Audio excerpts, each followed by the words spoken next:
when you have depression, you have this very negative view of yourself.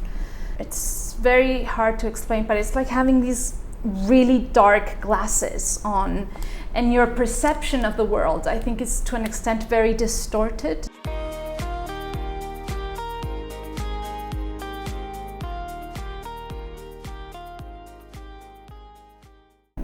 It was a very difficult period. But then I found the right therapist, and then I found the right doctor. And all these things came together, and I don't know, within the space of maybe 6 weeks, it was a completely different person. And does that, sorry to interrupt you, but does that change once you're on the right medication? Yeah. So you have this extremely negative view of yourself, very self-critical, very pessimistic. Everything can be sort of a catastrophe.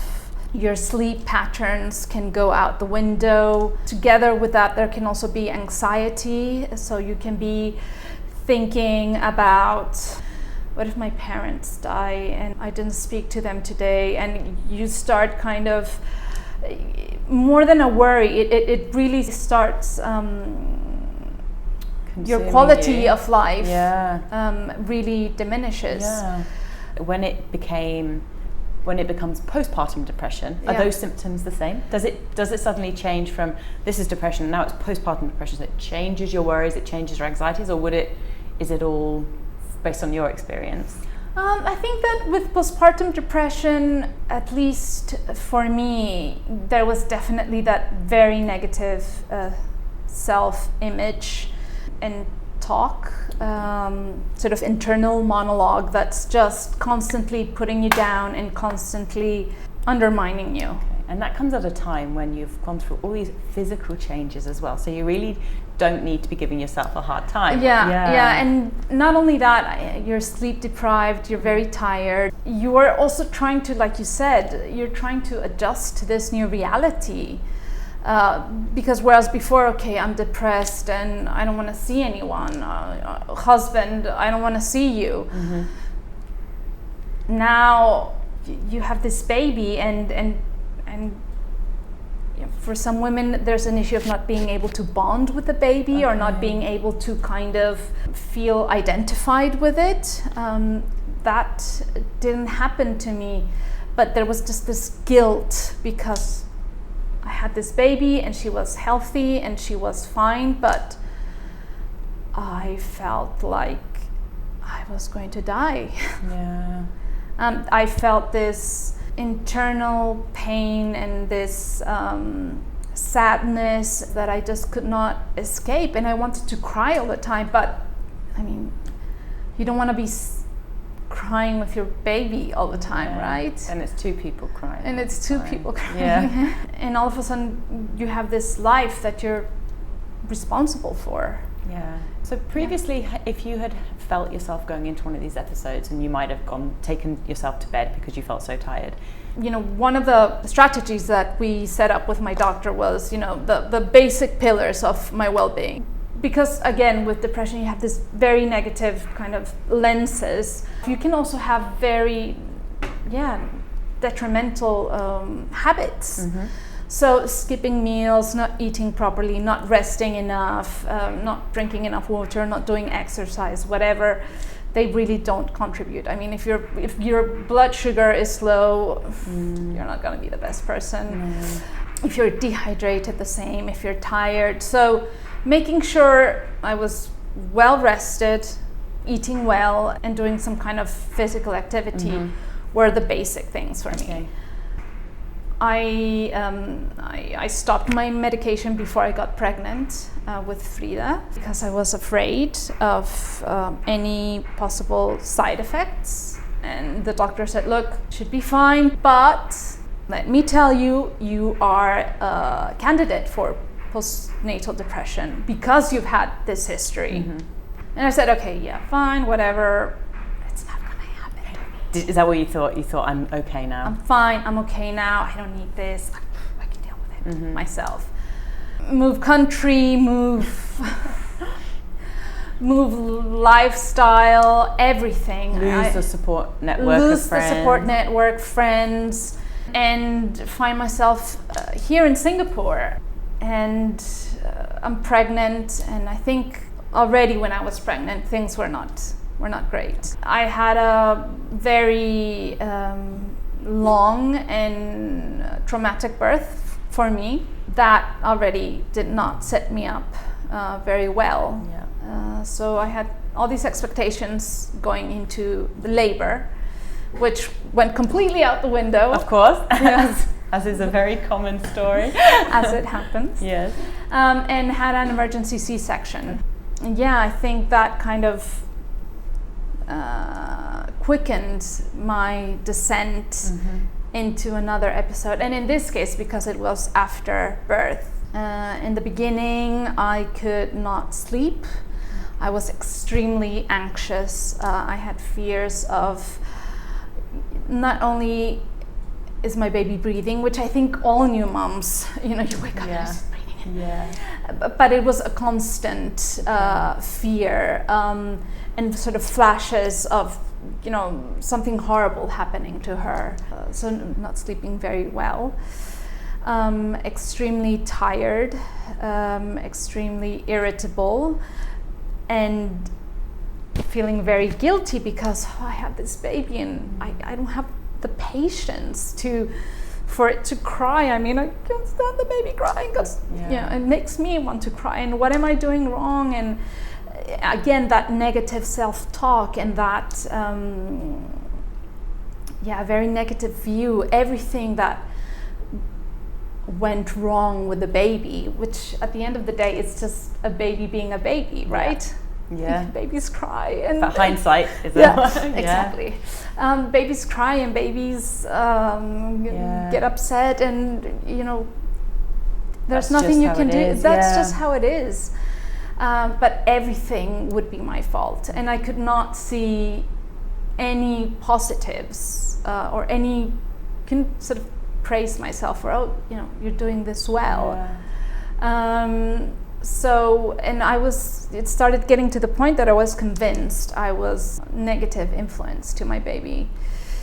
And I was, my baby probably would have been better off without me, and, I don't bring anything to her, and I am just this really, this just really negative thing influence in her life. I was seeing a therapist on and off, but like I told you, I'm very good at saying the right thing. Yeah, exactly.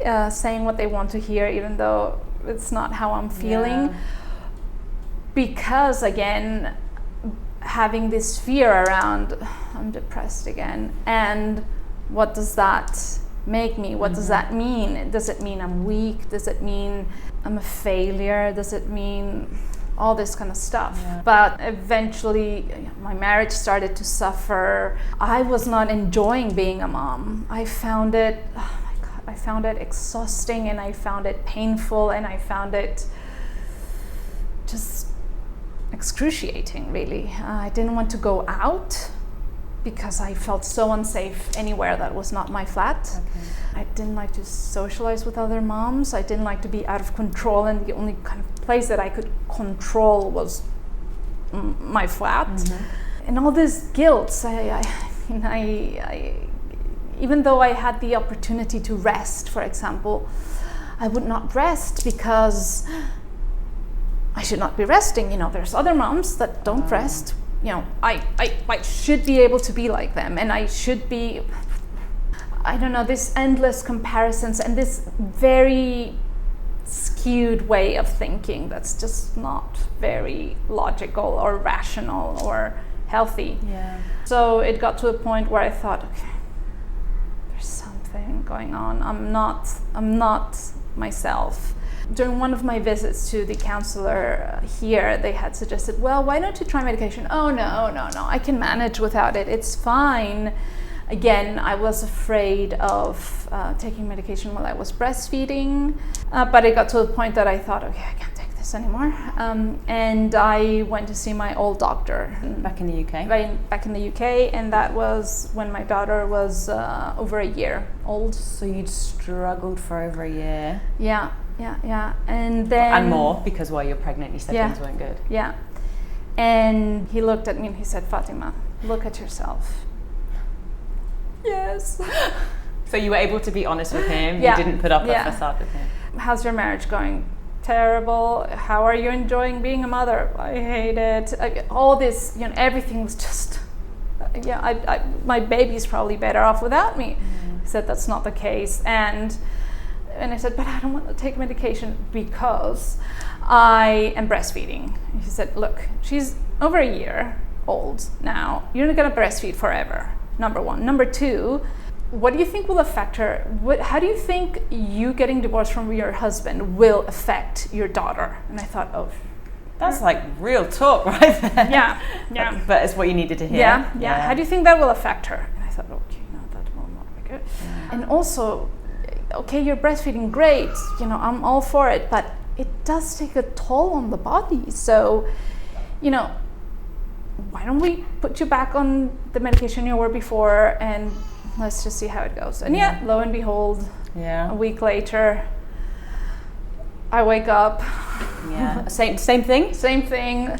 The curtains part, and I start feeling like a normal human being again. Started to enjoy waking up in the morning. There wasn't this dread that oh my God, I woke up and what will the day bring? And even if it was a fly, in the living room, it was just excruciating and unbearable. And all of a sudden, I looked forward to the day, and there was this optimism and looking forward to things rather than just being so scared and afraid of everything. My relationship with my husband is one of the things that also starts to improve because the relationship with myself improves, right? So if you are being horrible to yourself, you can pretend that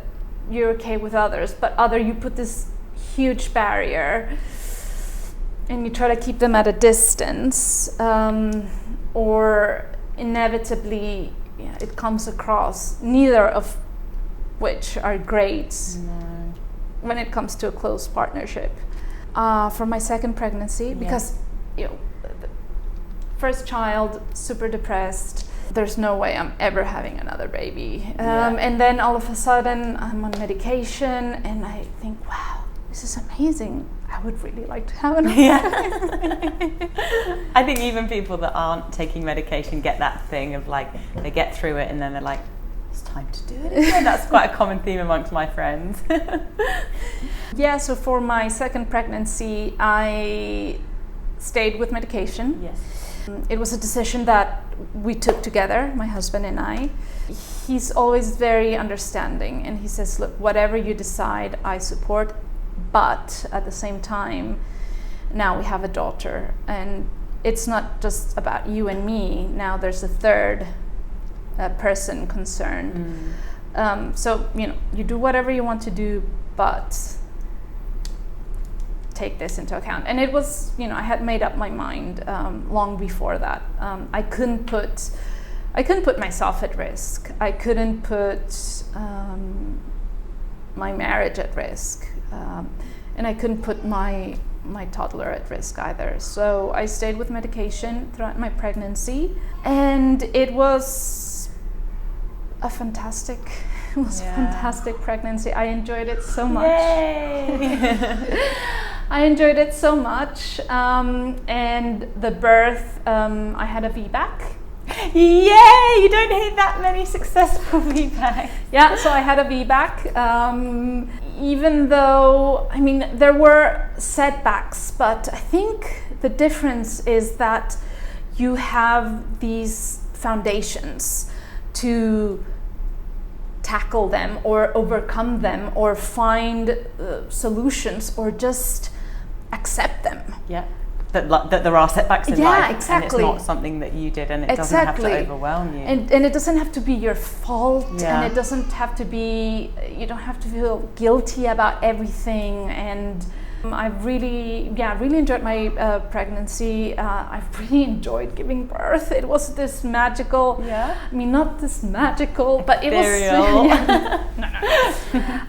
was, it was, I don't know, it was just amazing to see what my body was capable of doing. And what type of birth did you have? Were you able to, you didn't have a water birth, or did you have a water birth? No. No. And then giving birth to my daughter, she unfortunately had to go to the intensive care unit an hour after she was born because she was not oxygenating. Apologies for the background noise, by the way.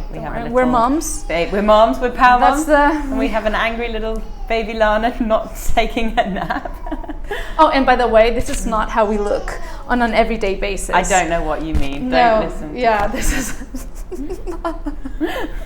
Second baby. Yeah. You had a VBAC. Yeah, I was amazed at what my body was able to do and go through and then recover so quickly. My daughter had to be taken to the intensive care unit because she was not oxygenating well. I think she was very tired. And they were afraid maybe she had caught up a virus. So again, I think being on medication allowed me to deal with this in a way that was healthy, because I mean, you know, your child just born, intensive care unit, it's a horrible experience. But I think that what the medication, at least in my case, does, it gives me the foundation to be able to deal with life setbacks. And sometimes, you know, you can overcome them, but sometimes allowing you to accept them and just kind of move on and not make everything about yourself. And also having that sort of medication in place, so foundation to tackle difficulties, but also to make healthy choices. So, you know what, I need to rest, and I don't care if X, Y, and Z doesn't sleep. Good for them. I need to sleep. And you know what? Okay, I just gave birth, and whoa, you know, my body doesn't look the way it used to look before.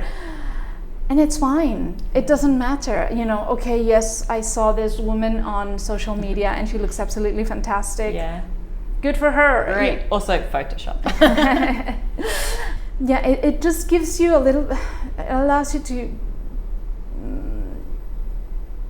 take a little step back and almost give you a bit of perspective. A little bit of perspective, on things. And so your birth number, or your pregnancy and birth and new mom experience number 1 versus number 2, they really couldn't have been any they different. couldn't have been more different. And what a story of hope for people that might have gone through something similar, to know that actually, with the right support system in place and with the right people to talk to and the right medication. And I mean, medication might not be for everyone, but I think number 1, and it's not necessary for everyone, right? Some people need to speak about some of their issues, or just have someone to listen to them. And I think that's one of the wonderful things that counseling does, is it's somebody you can go and talk to and talk about all your shit, and they will not judge you for it, and they're not involved, so they can stay detached and listen to you without getting involved, whereas sometimes with loved ones it's very difficult for that too. Like, how can they be impartial when they know too much? When they're so invested. I highly recommend. I think everyone should go to therapy. That was what I was going to say. And there are these services in Singapore, because I think for a lot of us in Singapore, we don't have we probably have our loved one, like our husband or our wife or whatever, but we don't have our wider family. So we don't have that support system. So going and knowing there are people that you can go and talk to, and that maybe you might just need to trial a few different people. And I think you've tried a few different people. I've tried a few different people. She's a counsellor floozy. Because it needs to be put it this way, right? I mean, I don't want to sound superficial, but you try different hairstylists, right? Until you find the one that gets your hair. Gets me. They get me. Why not look at it the same way? I mean, okay, yes, it's your mind and it's, mental health, but why does it have to be so heavy, right? Can you look at it a little bit lighter? And okay, you go and see tons of different hairstylists, until you find the right one. It might be the same case, or you might be super lucky and just find the right person the first time. So don't be afraid of that. You have, first point of call might be your GP, or might be your gynae in terms of postnatal depression. Sometimes pediatricians as well, because they see you very regularly with your child, right? And then if you still feel there's something else that you need, there's some wonderful counselors that specialize in postnatal women. There are midwife services. There are free groups that you can join. If you're not ready to sort of come out and speak to other women, or maybe not ready to take that step, there are books you can start reading. And if everything else fails, there's also social media, and there are some really wonderful accounts that look at mental health and postnatal depression. So there's always a resource, and you can always start from there. But one of the things I would like to tell everyone is, don't wait so long. You don't have to be a martyr to the cause. Don't be Fatima. Don't wait so long. It's, I think the more you wait, the worse it can get.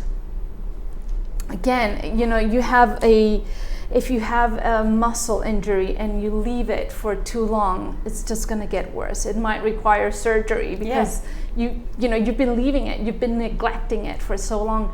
If there's something better, nip it in the bud from the start. It might be a couple of sessions of counseling, and then that's it.